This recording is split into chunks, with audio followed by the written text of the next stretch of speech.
በኦርቶዶክስ ተዋህዶ ወጣቶች ላይ እኔ እምነት ማተቡ አንገቱ ላይ አለ። ወጣት ኃይል ነው፣ ግን መሪ ይፈልጋል። መሪውን ይዞ ማን ይንዳው?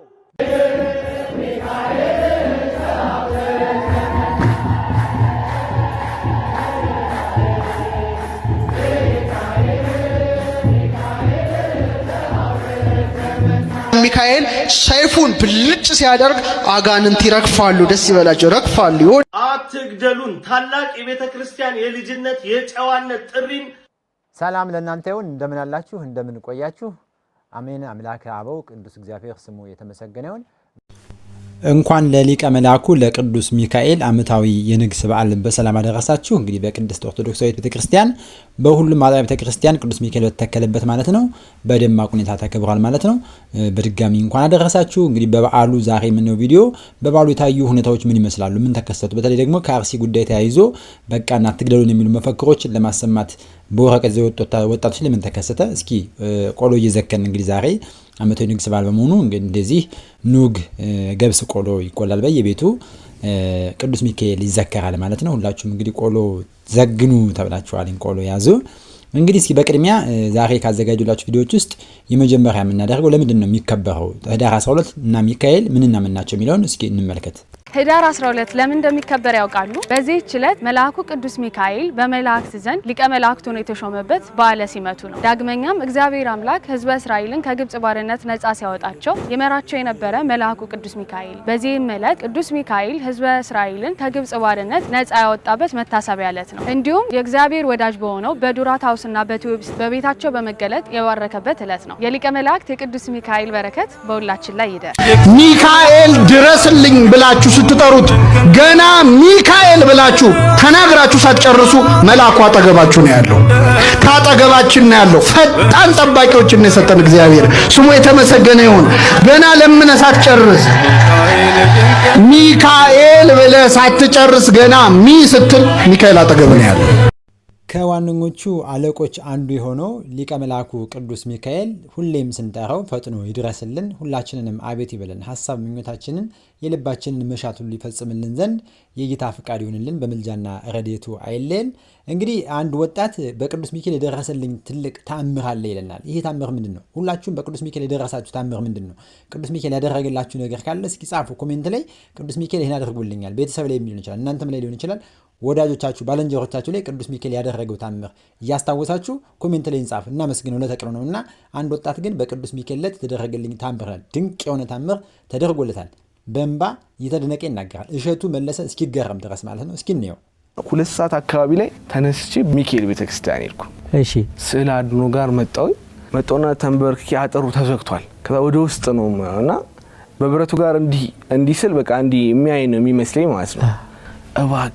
እባክህ እርዳኝ አግዘኝ እላለሁ ከውስጤ ጭንቅ ብሎኝ ማለት ነው። እንዲህ ያልኩኝ ሐሳብ ደጋግማለሁ ከውስጤ ማለት ነው። እና ከውስጤ ምን የሚል ሐሳብ መጣ? አንተ እኮ ራስህን ብዙ ጊዜ ልታጠፋ እኮ ሞክረሃል፣ ግን ያኖርኩህ እኔ ነኝ። ስለዚህ አይዞ ይሄም ቀን ያልፋል የሚል የሆነ የተስፋ ቃል ልቤ ውስጥ ተሰማኝ ማለት ነው። ከሷ በቃ ደስ አለኝ።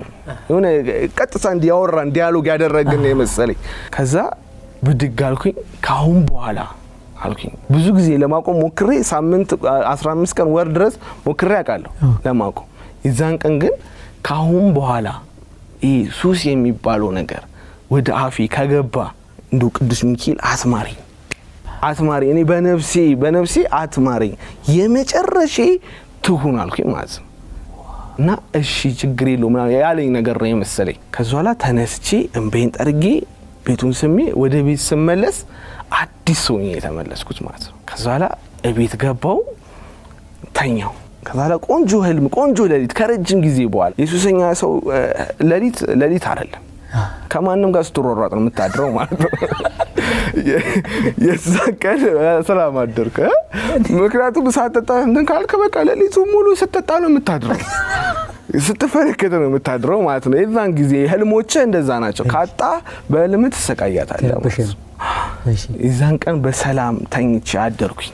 እሺ ግን ጧት ስነሳ ግን የ8 ዓመት ለማድ ባንድ ያለቀቀኝ ተነስቼ ራሴን ምን አገኘዋለሁ ስፈላልግ ማለት ነው ድሮ የደበኩትን ከሷላ አጣው ከዟላ ካጣው በኋላ አሁን ቁጭ ብዬ የመጨረሻ ነው አላልከም እንዴ ምናምን ደግሞ ይለኛል አሁን ሁለቱም ድምጽ አገኘ ማለት ያኛውም ኦልሞስት 1 ወር ከ15 ቀን የሚሆን እሺ በጣም ከባድ ጊዜ ነበር በቃ ጸባዬ ኮምፕሊትሊ ተገለባበጠ እነጫነጫለሁ አለቅሳለሁ ሱሱ ስለቀረብኝ ማለት ነው የማላቃቸው ባህሪዎች ሪፍሌክት ያደርጉብኝ ጀመረ ግን አትሳሳቱም ግን ለመሳሳት ብዙ ጊዜ እየሄድኩኝ ሲሸተኝ ሰውየው ድረስ ሰብኮንሺየስሊ ሄጂ ከዛላ ምን እነቃለሁ ድሮ ጠይቅ ነበር አሁን ግን ንቅት ማለት ጀመርኩ ማለት ከዛላ ይዞ እመለሳለሁ ቁጭ በልሏለሁ ማለት ነው ከዛ በኋላ እስኪ እሞት ይሆን እንደሆን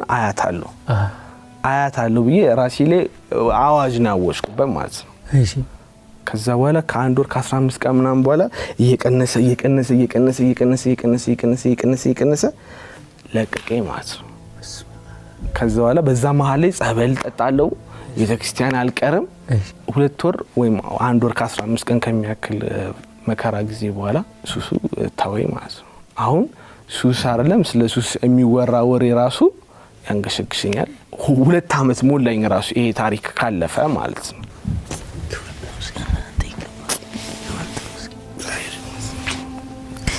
እግዚአብሔር ይመስገን በጣም ደስ የሚል እግዚአብሔርን ተአምር ነው የነገርከኝ 8 ዓመት ስለቆየ እንደ ቀልድ የሚለቅ አይመስልም ነበር እንደ ቀልድ የሚለቅ አልነበረም ግን በእግዚአብሔር እርዳታ በኔ አቅም አይደል ጧት ቤተክርስቲያን ነው የሚሄደው ፖሊ መድኃኒዓለም መጣው ከዛ በኋላ ጸበሌን ከጠጣው በኋላ ሶጣ ስራ መፈለግ ጀመርኩ ዝም ብዬ በኮንሺየስሊ ማለት የሆነ ድርጅት ነው በጣም ብዙ ሰራተኞች ቆመዋል ለመቀጠር ማለት ነው ሲቪያቸውን ይዘዋል ሱፋቸውን ለብሰዋል እኔ ደግሞ ትልትል ሱሪ ነበር ያደረኩት እስከታች ድረስ ትልትል ሱሪ ከዛ በኋላ በዛ ጋር ያለፍኩ አንዱ ኮፒ ጋር ቆሞ ድርጅቱ በር ላይ ቆመው ልጆቹ ምንድነው ምናምን ስለው የሥራ መቀጠሪያ ነው ምናምን አለኝ ከዋነኞቹ አለቆች አንዱ የሆነው መልአኩ ቅዱስ ሚካኤል ለሁላችንም ድረስልን በእውነት እንዲህ አይነት ድንቅ ታምር የሚያደርግ ተአምረኛ የሆነ ድንቅ መልአክ ነው የእግዚአብሔር መልአክ በእግዚአብሔር ፊት የሚቆም የጌታ አገልጋይ ሰውና መላእክትን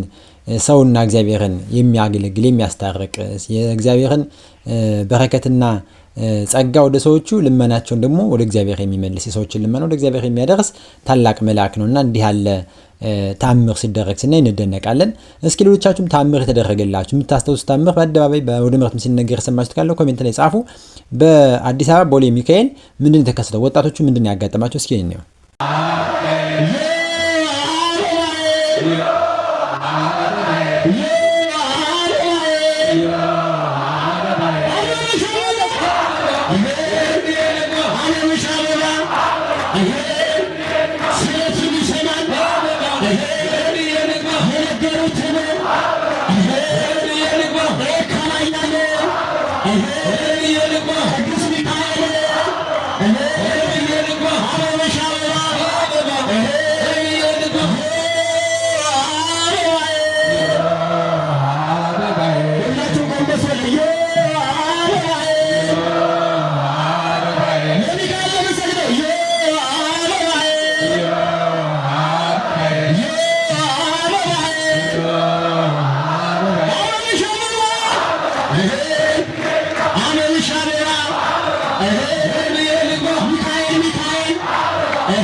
እንዳያችሁት ነው እንግዲህ ጥቁር በመልበስ አትግደሉን የሚሉ ፍትህ ለአርሲ ወገኖቻችን የሚሉ ነገሮችን ይዞ በአደባባይ ሲንቀሳቀስ ነበር። እንግዲህ ብዙዎችን በዚህ ላይ ድምጻቸውን እያሰሙ እንደሚገኝ እያየን ነው። እንግዲህ የኢትዮጵያ ኦርቶዶክስ ተዋሕዶ ቤተክርስቲያን ወጣቶችን ከያዘ ብዙ ነገር ማድረግ እንደሚገባ ደግሞ መምራችን ይናገራሉ።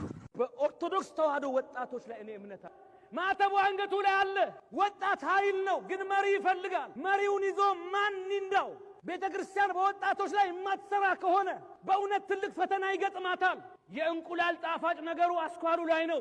የሰው ጣፋጭ ነገሩ ወጣትነቱ ላይ ነው።